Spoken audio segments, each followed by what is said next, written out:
Welcome to today's security briefing. We're discussing CVE 2025-24251, a denial-of-service vulnerability affecting multiple Apple platforms. An attacker on the local network can trigger unexpected application terminations on watchOS, tvOS, iOS, iPadOS, macOS, and visionOS. Apple has released patches in watchOS 11.4, tvOS 18.4, macOS Sequoia 15.4, macOS Sonoma 14.7.5, macOS Ventura 13.7.5, iOS and iPadOS 18.4, iPadOS 17.7.6, and visionOS 2.4 to address the issue.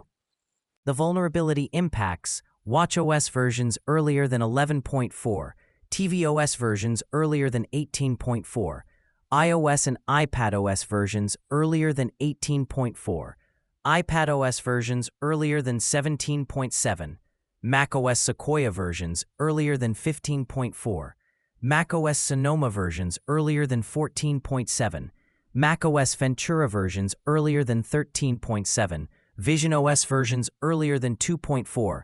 If you're running any of these Apple operating systems, you should plan to install the available updates immediately. CVE 2025-24251 is classified as a denial-of-service DOS vulnerability. It stems from inadequate input validation in network-facing components of the affected Apple operating systems. Exploitation allows a local network attacker to send crafted network traffic that causes an application to terminate unexpectedly. The root cause lies in missing or insufficient checks when processing certain network packets. An attacker on the same local network can craft malicious traffic to trigger a crash in the target application.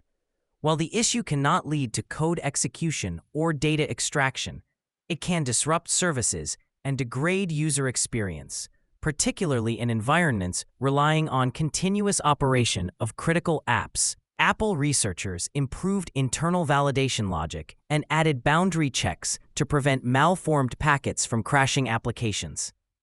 That covers CVE 2025-24251. If you manage or use Apple devices on potentially untrusted networks, update to the latest OS versions without delay. Installing watchOS 11.4, tvOS 18.4, macOS Sequoia 15.4 or later, macOS Sonoma 14.7.5 or later, macOS Ventura 13.7.5, iOS and iPadOS 18.4, iPadOS 17.7.6, and visionOS 2.4 will close this DOS vector. Stay current, stay secure, and thanks for listening.